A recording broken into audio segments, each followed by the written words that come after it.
Cardiologists say in recent weeks they're seeing an increasing number of patients complaining of chest pains due to pandemic anxiety, but many are staying away from the hospital.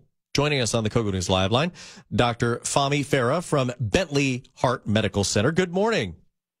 Good morning. Thank you for having me. Well, thank you for joining us. And the big question here is, why aren't people with chest pains going to the ER? It seems like that's kind of a no-brainer in what you should do. Yes.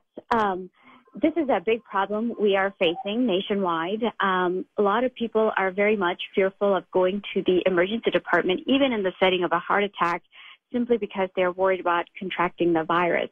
In fact, earlier, at the end of June, CDC had put out a statement that said that nationwide, we're seeing as much as 23% decrease in the number of heart attack patients that are presenting. There's also been a decrease in the number of stroke patients, as much as 20%. And we believe it's purely from the fear of contracting the virus, and also patients are worried that, they're going to be a burden on the healthcare providers because the hospitals were so full, which is, there's something to be said here because heart attack is such a serious condition and time sensitive. We typically have a 90-minute window from patient having the heart attack to us actually opening up the artery, because time is life when it comes to heart attacks. So the advice is, of course, to not do that. If you're having chest pain or symptoms or signs of heart attack, the advice is to go to the hospital, because all the healthcare places, both inpatient and outpatient, have taken really great measures to minimize the risk of spread. In fact, it's so well controlled that there's less risk of contracting the virus from a healthcare facility than in a community setting. You mentioned the other side as well, that there are people having chest pain who are not having heart attack as a result of anxiety and stress.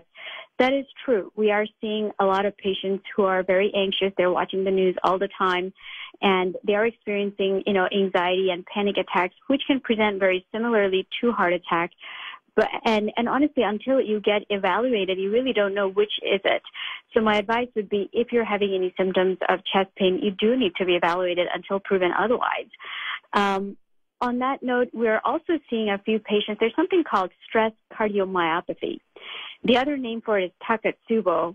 It's also known as the broken heart syndrome. It's interesting because we're seeing a few patients with this condition as a result of stress due to COVID.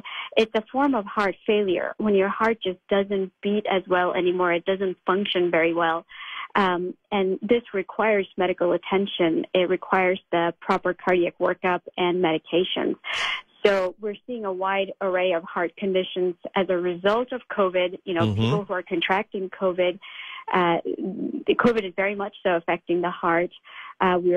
People are affected, even those who do not have COVID, from anxiety and, this unique type of heart failure. And even those who do not have COVID who are experiencing heart attack and not showing up to the hospital. So it's a very difficult time. It is. Dr. Fahmi Farah, thank you so much for your time from Bentley Heart Medical Center. We do appreciate it. No problem. Thank you for having me. It was a pleasure.